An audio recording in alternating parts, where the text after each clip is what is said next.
사시면서 뭐를 기다려 보신 적 다 있으시지요? 시험을 쳐놓고 나서 합격됐을까? 아니면 떨어졌을까?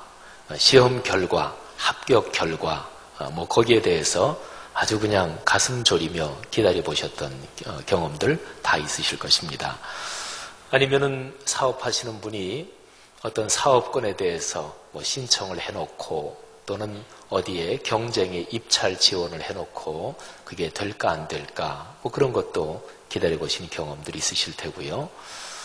아니면 어릴 때 말이지요. 명절이나 이런 거 기다려보신 경험들이 있을 테고 진급, 승진, 취업 많이 있죠. 사람은 살면서 뭐를 간절히 기다리면서 살아갑니다. 내가 지금 살면서 뭐를 기다리고 바라보고 바라고 이런 게 전혀 없다.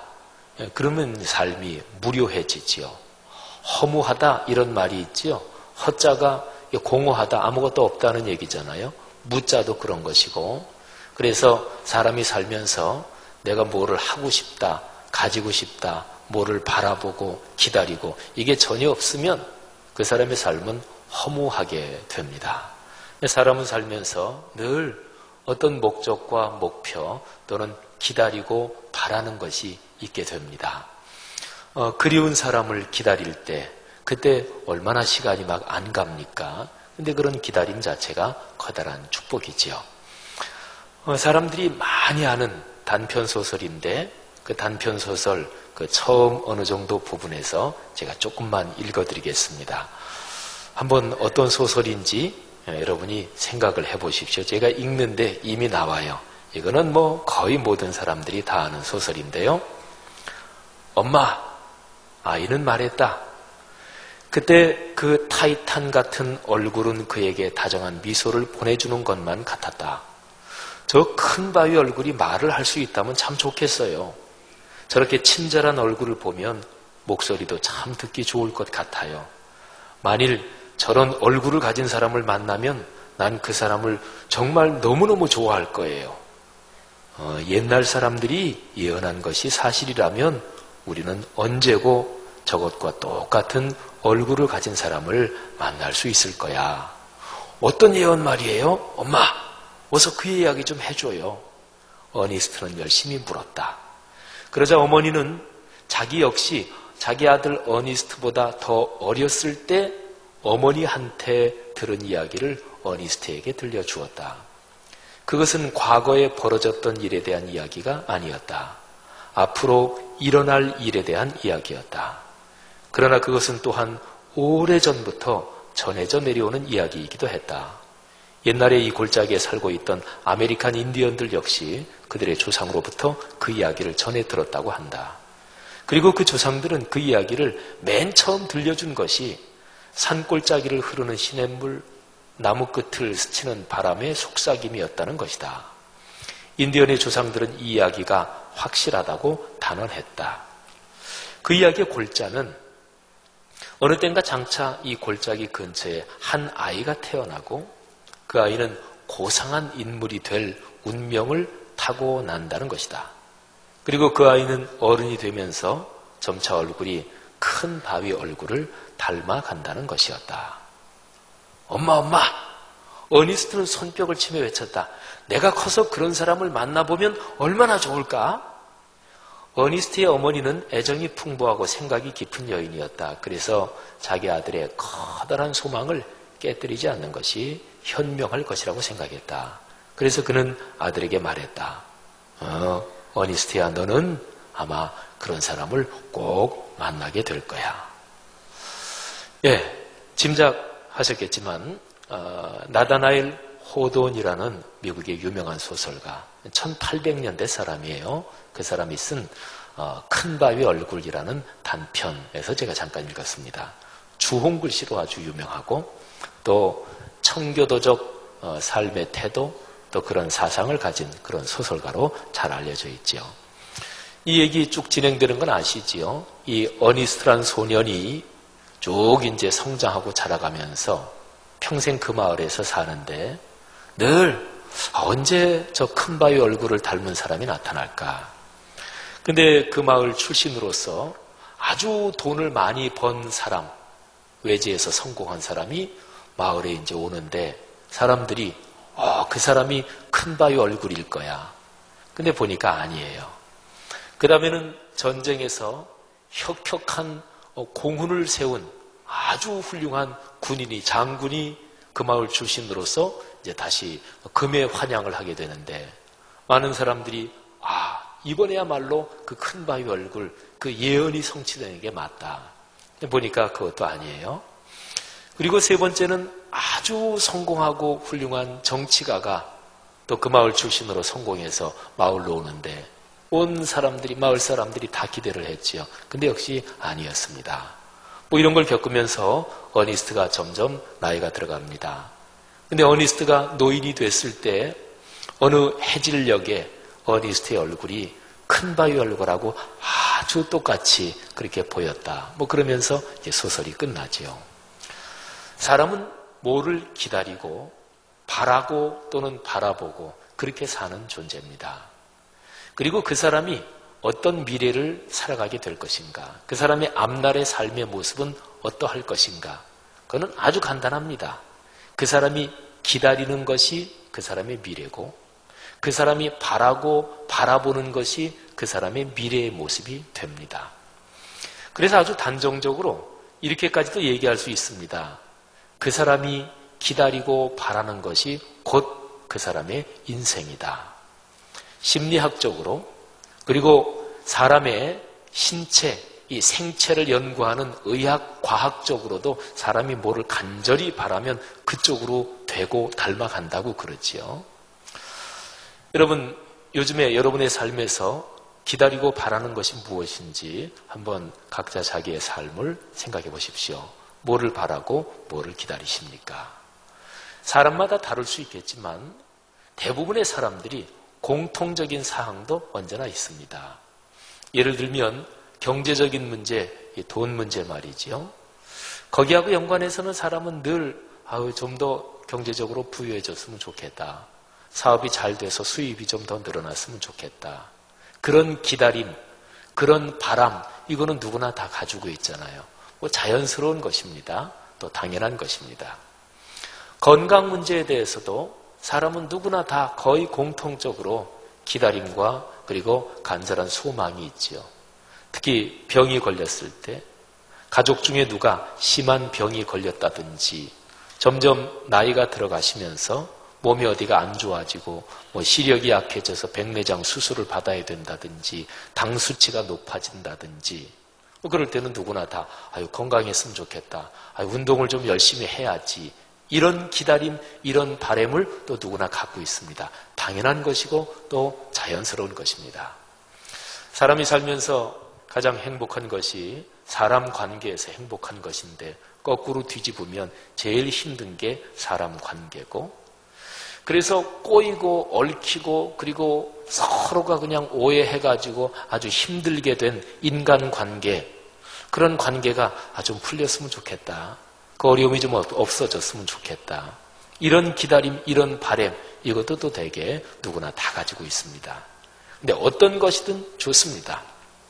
사람이 기다리고 바라는 것이 꼭 대단히 고상하고 또는 대단히 어떤 특별한 것이고 그럴 필요는 없고요. 사람은 살아가면서 일상 가운데 누구나 다 겪는 그런 기다림, 바람, 그런 걸 가지고 있고 당연한 것이고 그리고 그런 거를 진지하게 귀하게 생각해야 되는 거지요.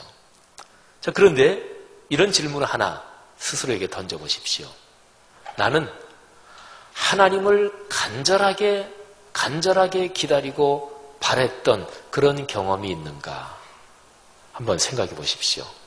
지금까지 살아오시면서 아주 간절하게 하나님을 기다리고 하나님을 만나기를 사모하고 그렇게 간절했던 경험들이 있으십니까? 우리 그리스도인이 어떤 일을 할 때 하나님이 뭘 원하실까? 또는 둘 또는 셋 중에서 하나를 선택해야 되는 그런 삶의 상황에서 어떤 길로 갈까? 어떻게 결정을 할까? 근데 거기에서 우리는 그리스도인이니까 하나님께서 뭘 원하실까? 이 생각을 하면서 하나님 말씀해 주십시오. 또는 사인을 주십시오. 보여주십시오. 또 그것 때문에 목회자하고 상담을 하기도 하고 또 그것 때문에 한 달 동안 작정하고 기도한다. 매일 아침 한 끼를 금식하면서 한 달 동안 기도해야 되겠다. 뭐 이런 작정 기도도 하게 되고 그러잖아요. 근데 그러면서 아주 간절하게 하나님 보여주십시오. 사인을 주십시오. 예배 드릴 때 들려지는 설교 말씀을 통해서 그런 사인을 주시든지 아니면 말씀을 읽고 묵상할 때 가르쳐 주시든지 생활 중에 사건에서 암시를 주시든지 꿈속에서 보여주시든지 뭐 그러면서 간절하게 하나님의 사인, 하나님의 말씀 또는 하나님이 나타나실 것을 기다려봤던 그런 경험들 뭐 있으십니까? 뭐 그리스도인으로서 아주 특별한 것 꼭 얘기할 필요는 없고 일반적으로 그런 경험들이 다 있죠. 여러분, 두 가지가 결합되면 그걸 가리켜서 그리스도인의 삶이라고 합니다. 그러니까 첫 번째는 돈이든 건강이든 자녀 문제든 관계의 문제든 어떤 문제든지 간에 사람이 살아가는 누구나가 다 겪는 그런 일들하고 연관해서 사람은 이렇게 됐으면 좋겠다. 기다림과 그리고 간절하게 바라는 것들이 있습니다. 근데 그거를 하나님하고 연관시키는 거예요. 그래서 이 문제에 대해서 하나님께서는 뭐를 원하시나? 하나님이 어떻게 나에게 응답해 주시나? 이거를 기다리는 거죠. 이 두 가지가 결합되면 그걸 가리켜서 그리스도인의 삶이라고 그러죠. 하나님의 사람이다. 신앙이 좋은 사람이다. 이렇게 얘기할 때는 어떤 사람을 가리키나요? 그 사람은 돈 문제, 건강 문제는 아주 하찮은 걸로 여기고 그런 세속적인 거는 신경도 안 쓰고 그런 사람이 하나님의 사람이고 신앙이 좋은 사람인가요? 그렇지 않습니다. 일상의 삶에서 쭉 살아가면서 큰 일이든 작은 일이든 이 일에서 하나님 아버지의 뜻이 무엇인가 그거를 묵상하고 그리고 하나님 아버지의 뜻을 따라 걸어가는 사람을 그리스도인이라고 그러죠. 다시 한번 질문해 보십시다. 요즘 여러분의 삶에서 여러분이 간절히 바라고 기다리는 일이 무엇이고 그리고 그 일과 연관해서 하나님의 뜻을 묻고 있나요? 하나님의 뜻을 기다리고 계신가요? 그리고 하나님께 질문 드리고 하나님께 요청하고 뭐 그것이 어떨 때는 투정이어도 괜찮아요. 어린아이가 부모님이니까 엄마니까 아빠니까 투정을 부리고 심술을 부리는 거지. 그러니까 투정도 괜찮고 심술도 괜찮고요. 어쨌든 하나님께 심지어는 막 원망하고 내지르는 것도 그것도 괜찮습니다. 어쨌든 내 삶에서 내가 중요하게 여기고 또는 기다리고 바라는 것들을 하나님 아버지와 연관시켜서 생각하고 계십니까? 성경에 나오는 선지자들이 많이 있는데 선지자 중에서 아주 특이한 선지자가 있어요. 하박국. 오늘 제가 설교 본문으로 선택한 거기에 나오는 그 선지자예요. 하박국.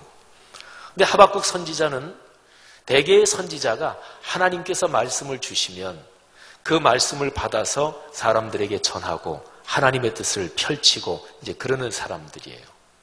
그리고 선지자들 중에서 꽤 많은 사람은 본인은 생각하지도 못했는데 하나님이 갑자기 부르신 그런 선지자들이 많아요. 아모스 선지자가 그렇고요. 이사야 선지자도 그렇고요. 또 저 유명한 모세도 그렇고요. 입다 같은 사람도 그렇고요. 선지자들이 그런 사람들이 굉장히 많은데 그런데 하박국 선지자는 하나님께 부름받기 전에 자기가 먼저 하나님 앞에 질문한 사람이에요. 하나님께서 공의로우신 분이고 좋으신 분이고 하나님이 만드신 세상이 좋은 것인데 왜 세상에 이 불의한 것, 악한 것들이 이렇게 날뜁니까? 하나님이 계시다면 왜 가만히 놔두십니까? 하나님의 공의는 어디 갔습니까? 하나님의 말씀은 효력이 없는 것입니까? 하나님의 말씀은 전혀 작동되지 않는 이 현실이 왜 그렇습니까? 하박국은 하나님 앞에 그렇게 강력하게 질문을 합니다. 하박국서 2장 1절을 한번 다 같이 보실까요?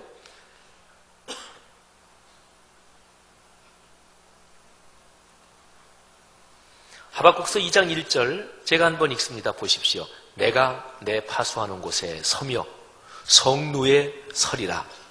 그가 내게 무엇이라 말씀하실는지 기다리고 바라보며 나의 질문에 대하여 어떻게 대답하실는지 보리라. 여러분, 이거는 비유의 말이에요. 그러니까 내 파수하는 곳에 서며, 옛날식 표현인데요. 파수하는 사람은 옛날에 성이 있으면 파수하는 자리가 높은 데입니다. 그러니까 이 하박국이 비유적인 표현으로 내가 파수꾼인데 파수하는 곳에 서며, 그 중에서도 성루, 제일 꼭대기 있지요. 거기에 내가 서겠다. 파수꾼이 거기에 왜 설까요? 누가 오나 보려고. 뭐 미세한 움직임 하나라도 놓치지 않고 그걸 이제 보고해야 될 책무가 있는 거잖아요. 하박국 선지자는 아까 말씀드린 대로 하나님께 강력하게 질문합니다. 하나님, 왜 이렇게 악이 날뛰고 정의가 무너지고 하나님의 말씀은 작동되지 않고 이 상황을 왜 그냥 놔두십니까? 하나님께 강력하게 질문합니다. 이 질문이 질문 정도가 아니라 항의 정도까지 갑니다. 그래서 하박국의 별명이 있는데 하나님께 항의하는 선지자, 이게 하박국의 질문이에요. 하나님께서 하박국한테 대답을 하시지요. 그게 이제 하박국서 내용인데, 하박국서는 짧아요. 1장, 2장, 3장 아주 짧습니다. 자, 하나님의 대답, 그거하고 연관해서 그 당시에 시대적인 상황을 제가 잠깐 말씀드리겠습니다. 아시리아 제국, 성경에 아수르라고 나와요. 아수르 제국은 고대 근동지방을 한 100여 년 동안 강력하게 통치한 큰 나라입니다. 이 아수르 제국한테 이스라엘이 남북으로 나뉘었는데 그 북왕국 이스라엘이 이 아수르 제국한테 망해요. 남왕국 유다도 끊임없이 위협을 받습니다. 근데 조공을 바치면서 나라가 망할 위험은 피하고 이렇게 관계를 유지하고 있는데, 남왕국 유다의 왕 중에서 히스기야 왕 때 이 아수르에 반항을 합니다. 말하자면 독자적으로 독자 노선을 걸으려고 하는데, 그것 때문에 아수르의 대군 산헤립 그 왕이 군대를 이끌고 예루살렘을 포위하고 예루살렘 성 주변 지역이 초토화되고 할 수 없이 항복을 하지요. 그때에 아수르가 전쟁 배상금으로 은 300달란트, 금 30달란트를 요구합니다. 그래서 왕궁 곳간에 있는 뭐 은 몽땅 다 모아서 줘요. 그런데도 부족해요. 그래서 왕궁 그리고 하나님의 성전에 입힌 금 이런 것까지 다 벗겨서 줘요. 그리고 나서 겨우 파국을 모면합니다. 자, 아시리아 제국이 그랬어요. 근데 아시리아 제국이 잔인했습니다. 그 통치 방식이요. 그래서 성경에 보면 아수르, 이거는 아주 악의 대명사처럼 그렇게 언급된 곳이 많습니다. 이제 하박국이 이제 질문하는 거죠. 왜 이렇게 악이 날뛰게 내버려 두십니까? 하나님이 대답을 해요. 걱정 말아라. 더 강력하고 더 무시무시한 민족이 일어나서 아수르를 꺾어버리고 밟아버릴 것이다. 아수르 제국이 이제 조금 약해지면서요. 바벨론 제국이, 바벨론이라는 나라가 점점 커져요. 그래서 이 바벨론하고 메데라는 이 두 나라 연합군이 주전 612년에 아수르의 수도 니느웨를 함락시킵니다. 아수르가 끝나는 거죠. 그리고 이제 이 바벨론의 시대가 됩니다. 근데 아수르가 끝나니까 저 아프리카 남쪽에 있던 애굽이란 나라가 기회는 이때다. 그러면서 세력을 확장하려고 북쪽으로 세력을 확장합니다. 그래서 애굽하고 그리고 파죽지세로 커지고 있는 이 바벨론하고 한판 붙어요. 주전 605년 갈그미스라는 곳에서 애굽의 왕 느고가 이끄는 애굽하고 그리고 바벨론의 그 당시는 아직 왕은 아니에요. 황태자입니다. 느부갓네살이 이끄는 바벨론의 군대하고 대회전이 벌어져요. 근데 거기에서 애굽이 깨져요. 그래서 애굽이 이제 저 아프리카 그쪽으로 이제 이렇게 제한되고 이제 바벨론의 시대가 되지요. 근데 이 바벨론의 손에 남왕국 유다가 결국은 완전히 망해요. 그리고 저 유명한 바벨론 포로 생활이 시작되는 거예요. 자, 하나님이 대답하십니다. 아수르가 그렇게 아주 못된 짓을 하고 그리고 난폭하게 사람들을 압제하는데 아수르보다 훨씬 더 무섭고 강한 민족이 일어나서 아수르를 부숴버릴 것이다. 그게 바벨론 얘기예요. 근데 하박국이 하나님한테 또 질문하는 거예요. 하나님, 더 악하고 더 무섭고 흉포한 나라를 일으켜가지고 이 아수르를 치고 밟아버리는 거 겨우 그 정도가 하나님의 공의입니까? 그러니까 하박국이 보기에는 다르게 표현한다면 이 악마적인 나라가 있는데 더 악마적인 큰 악마를 일으켜서 이 나라 짓밟아 버리는 거 겨우 그 정도가 해답입니까? 이게 이제 하박국의 또 다른 질문입니다. 자, 거기에 대해서 하나님이 이제 대답하셔요. 그 대답이 오늘 제가 설교 본문으로 선택한 것입니다. 자, 다시 보실까요? 1절 하박국이 두 번째 질문이지요. 하나님, 더 큰 악마를 일으켜가지고 작은 악마를 이 심판하시는 것 그걸로 끝입니까? 좀 대답 좀 해주십시오. 항의하는 거예요. 내가 내 파수하는 곳에 서며 성루에 서리라. 하나님이 내가 질문하고 내가 항의한 것에 대해서 뭐라고 말씀하실지 기다리고 그리고 내가 바라보고 있겠다 이런 거예요. 자, 하나님의 대답이 하박국서 2장 2절과 3절에 나옵니다. 자, 한번 보실까요? 제가 읽습니다. 여호와께서 내게 대답하여 이르시되 너는 이 묵시를 기록하여 판에 명백히 새기되 달려가면서도 읽을 수 있게 하라. 자, 이게 2절이에요. 묵시, 요거는 계시, 그리고 더 평이한 말로 하나님이 주시는 말씀이에요. 그러니까 하나님께서 얘기하시는 거예요. 내가 주는 말씀, 내 말을 기록하여 판에 새겨서 뛰어가면서도 읽을 수 있게 하라. 자, 그리고 3절이요. 이 묵시는, 내가 주는 말씀은 정한 때가 있다. 그 종말이 속히 이른다. 거짓말 아니다. 그리고 너희들 생각에 이게 이루어지는 게 자꾸만 시간이 걸리는 것 같고 더디어지는 것 같아도 아니다. 기다리라. 지체되지 않고 반드시 응하리라. 아멘. 2절 3절이 하나님의 대답이에요. 자, 제가 정리해 볼까요? 하나님께서는 이렇게 대답하신 거예요. 하박국의 항의, 하박국의 질문에 대해서 말씀이 대답이다. 이렇게 얘기를 하시는 거예요. 내가 너희들에게 이미 준 말씀, 계시의 말씀, 그게 대답이다.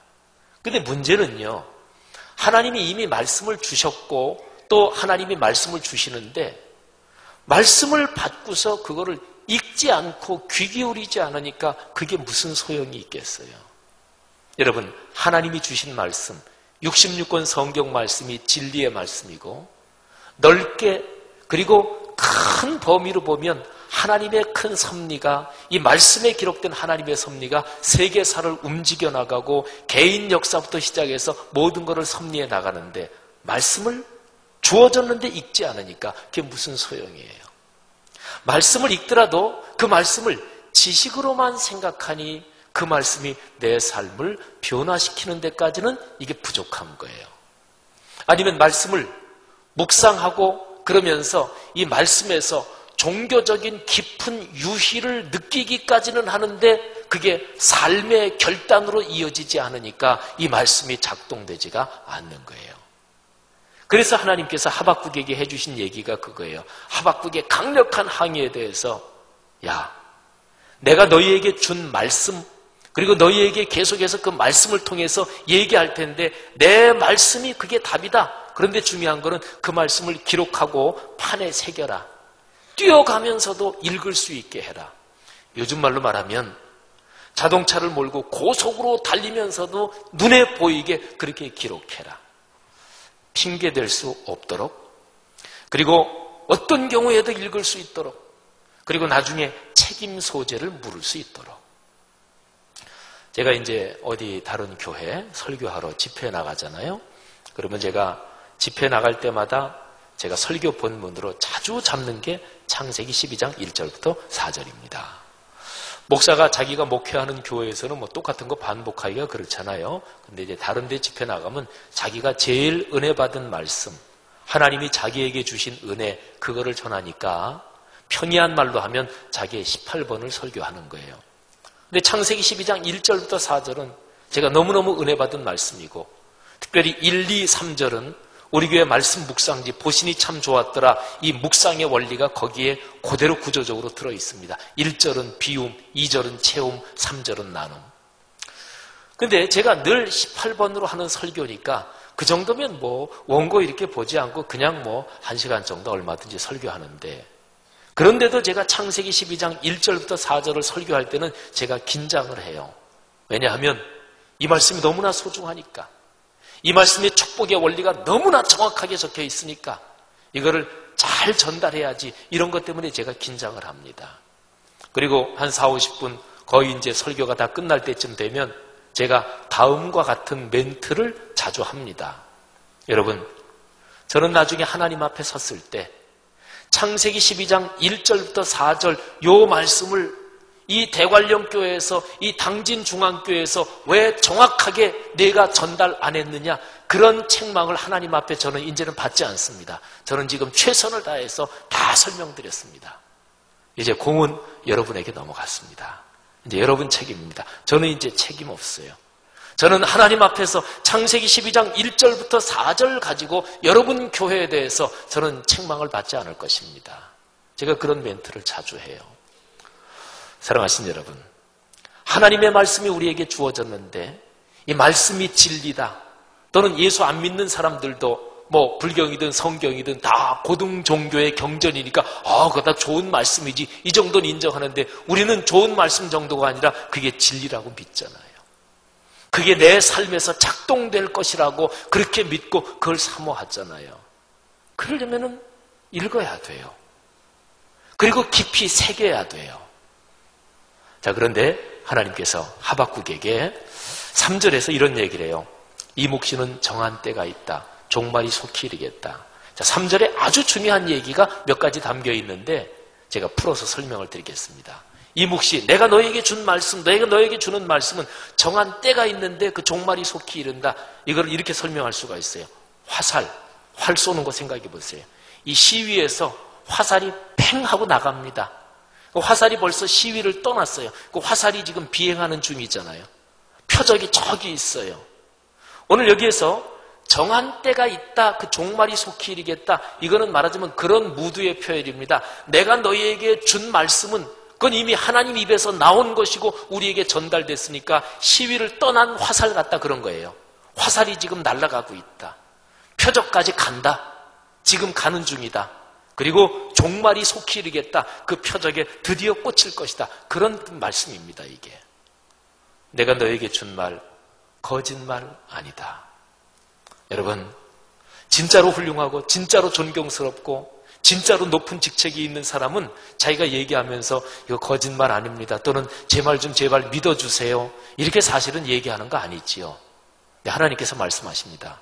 내가 너에게 준 말 거짓말 아니다. 하나님이 얼마나 간절한 심정으로 말씀하고 계시는 것입니까?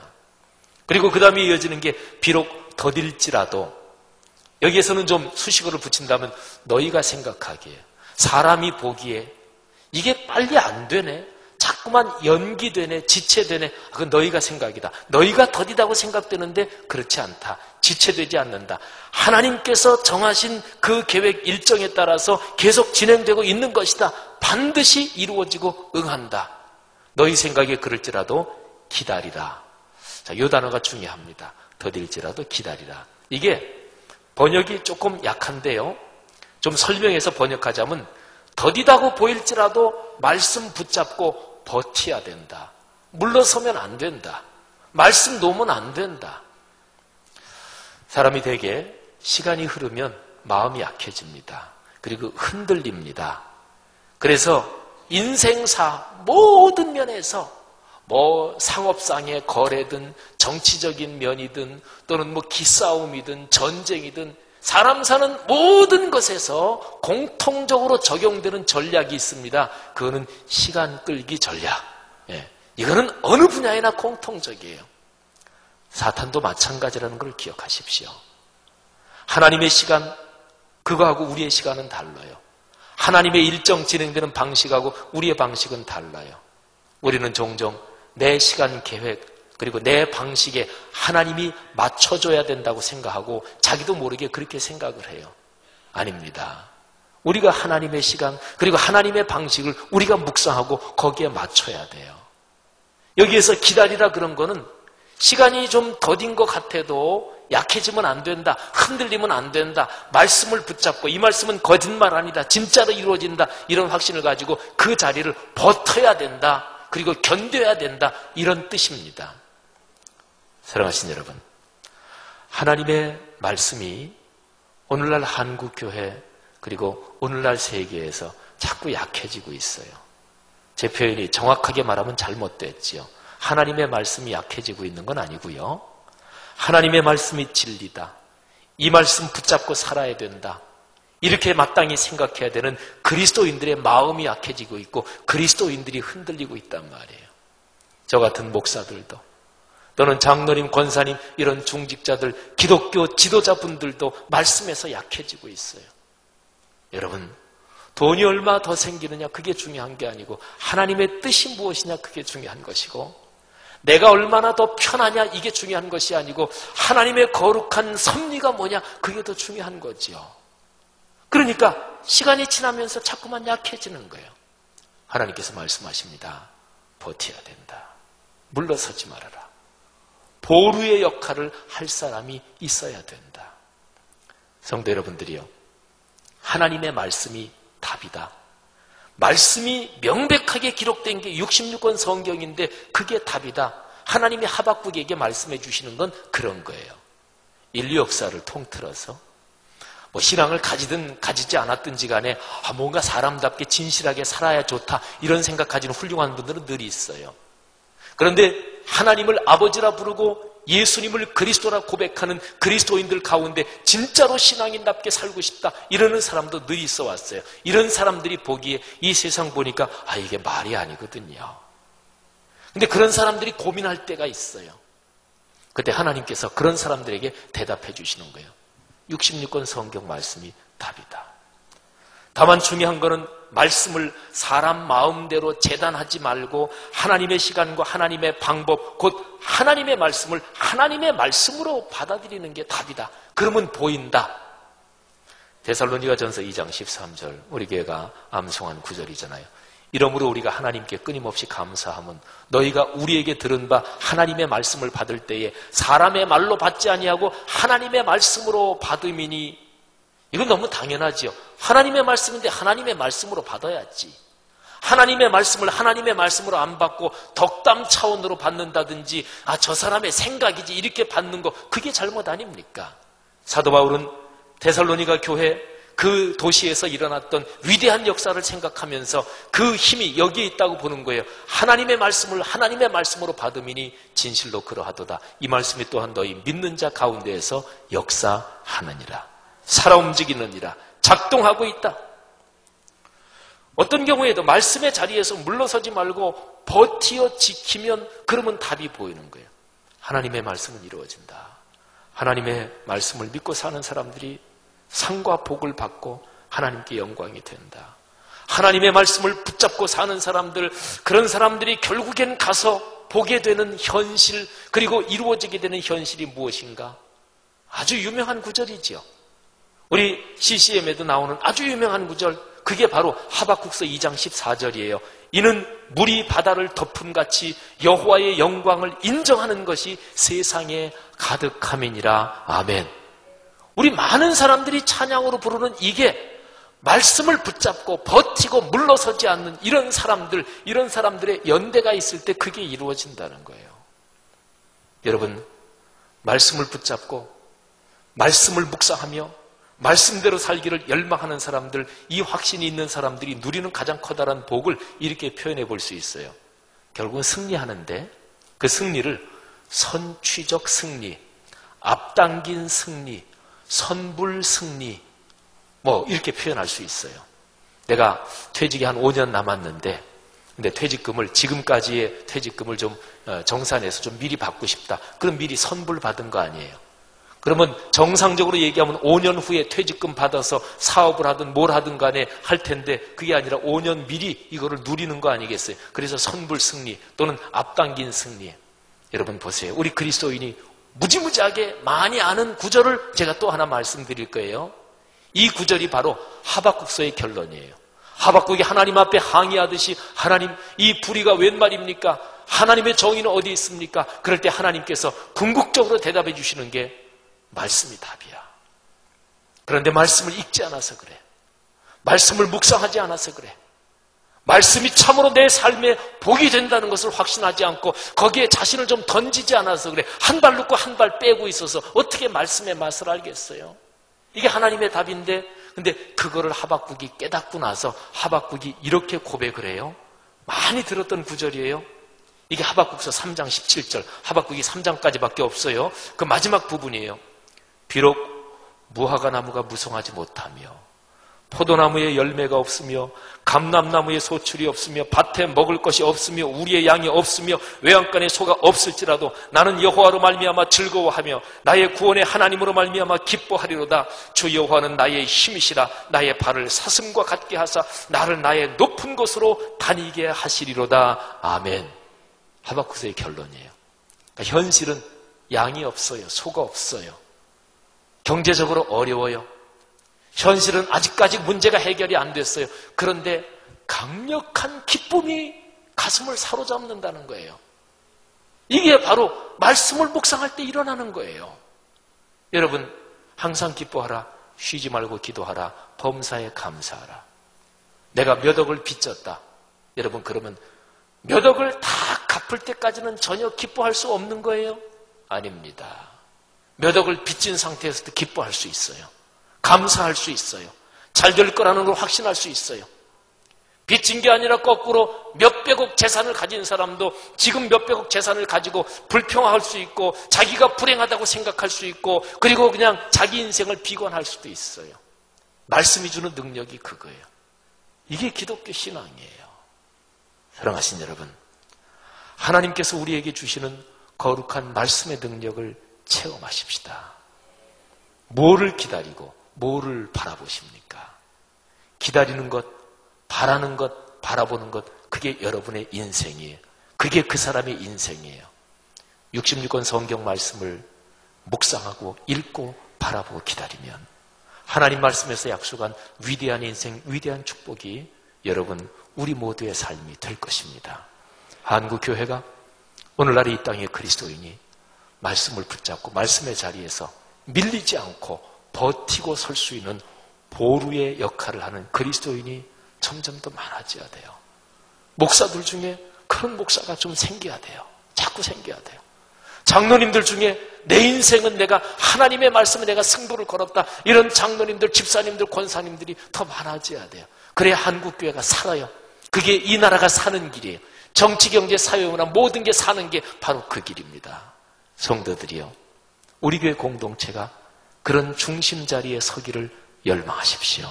여러분의 가정 가문이 그런 축복을 받으시기를 주님의 이름으로 축원합니다.